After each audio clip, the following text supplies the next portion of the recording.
So if we, looking at his entire time in office from 55 to 76,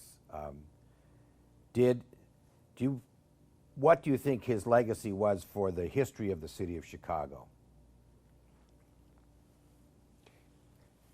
He left a city which physically is, in my view, one of the better cities in the world. He was a master politician, not the smartest person in the world, but politically he had great acumen. But he exercised, he had power and he utilized that power to see that his ends and what he wanted to be done was done. And you know, a king can get things done, see? And a king does get things done because his word is law, you see.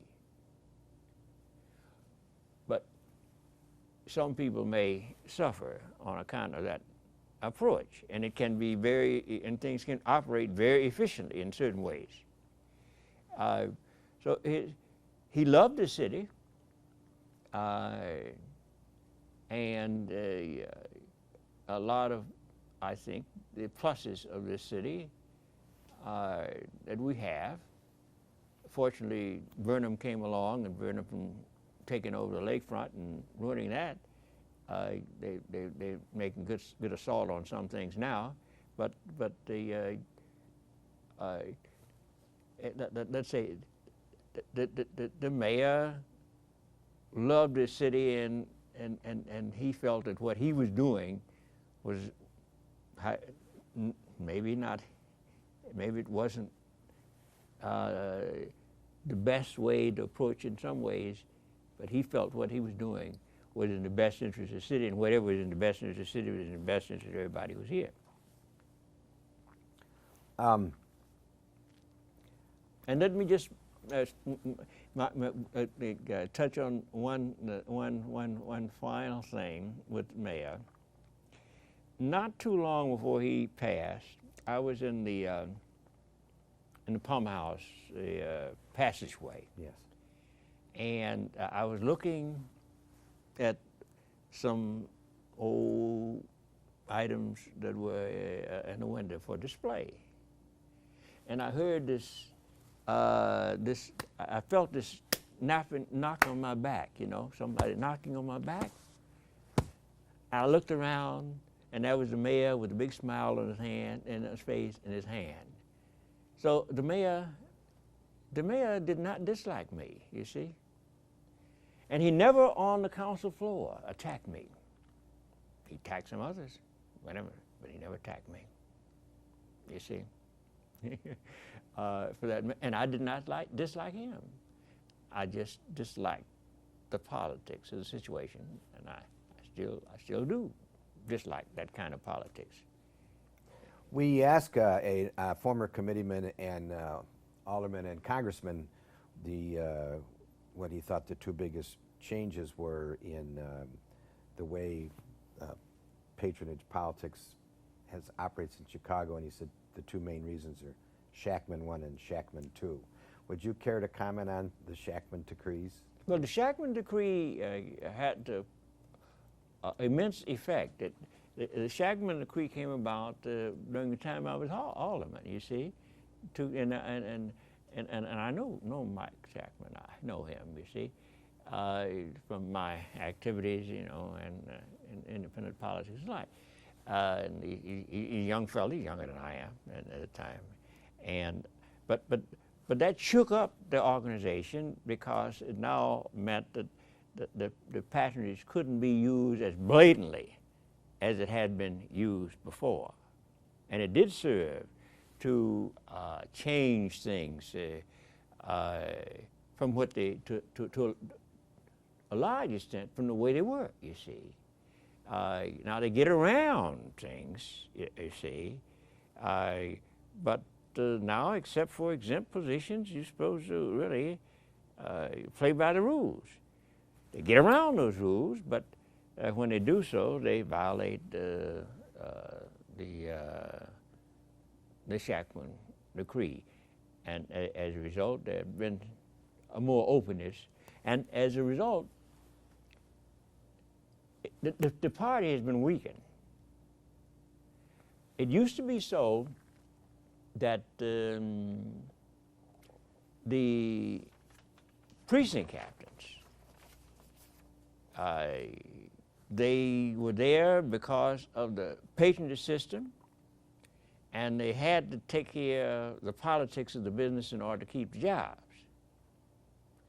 So they really worked with fervor to do their job politically. With the loosening up of things, the organization is not what it used to be because the people don't necessarily have to do what they used to do politically in the organizations, and also the Shackman Decree affords some protection to them. Do you think it works better today than it did then, as far as services to the people in the community?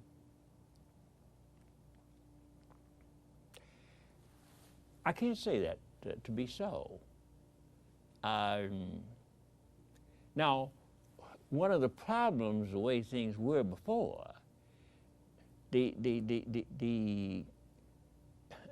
precinct captains, you see, they might call themselves precinct representatives, you know, and that sort of thing, but they're precinct, they're working primarily for the party. And in doing so, they expect to endear themselves to the people, and if whatever you want done, if you're going to get something done, quite frequently you felt compelled to go through them to get it done, you see. So it gave them more control over the situation, and if they would, some things they could do. Now, they don't have to do as much, and they're doing less. They have less communication and interaction with the people now. And let me tell you something else about this arrangement. When I was alderman, the 8th Ward, you were living in the 8th Ward, you told me for a while, it was the biggest ward in population in the city. We had 96,000 people, largest in the city. It went all the way from 73rd in one area out to 107th in another area, right in the center of it, you see. And from Cottage Grove over to Yates, you see, and through another prong, like a cross it was, you see. And there were 2 of us. I'm the alderman and 1 secretary, see? My secretary worked hard, very efficient.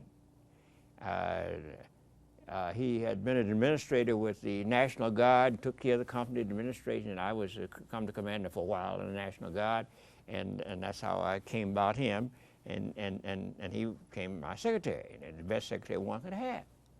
But we got done what was required to be done, and we processed. He worked out of that office, and things were processed, you see. We didn't have a phalanx of half a dozen people, you see.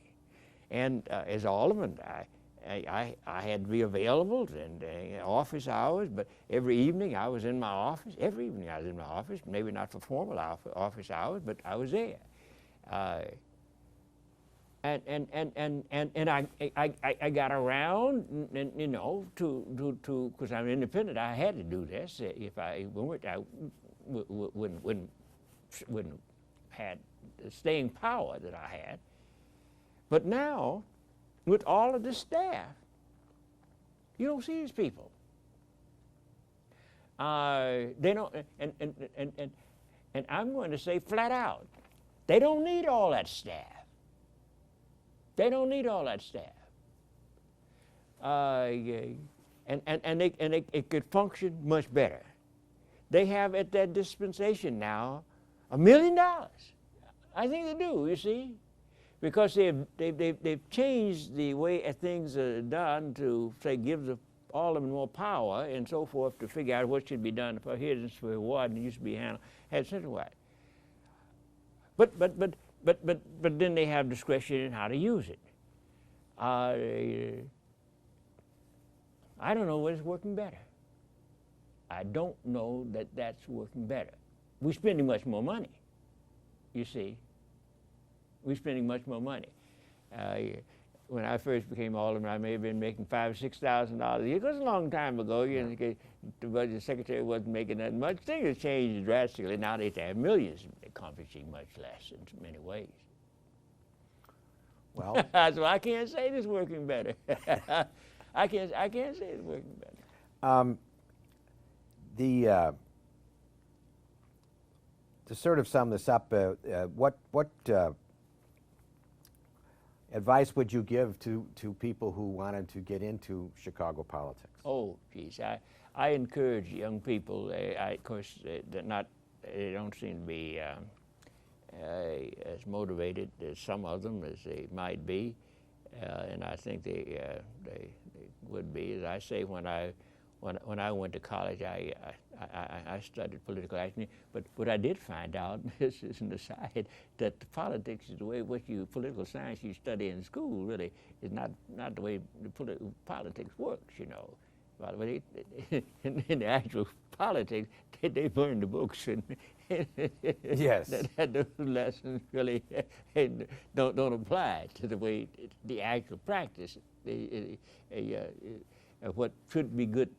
They teach good government in school, see, good government principles and that sort of stuff. But what works is power and control and actual politics, for that matter. But government involves everybody, you see, and it's important that people take an interest in participating in the government, and if they do, they can help to work. It work better than it does work. Now, what a lot of people go wrong about, and of course, from a personal point of view, they might say there's nothing wrong about this. They enter politics for what they can get out of it. See. And they will go with whoever they think can do something for them, and they expect to get something out of it politically. It is difficult, more so than it used to be. Now, when I first got started, I had all volunteer organizations. And they were fighters. They were better person to person than the precinct captains. They were, you see. They did not get paid and they didn't expect to get paid. But times have changed. People who are involved in politics now, they expect to get paid, and if they're not going to get paid, and if they don't get something for what they do, they're not going to be involved. That's change, and it's not change for the better. No, it's not. Well, I will sum up by just thanking you very, very much for taking the time to help us with this oral history. It's been a pleasure talking with you. Yeah, well, thank you for inviting me. You're welcome. Yeah.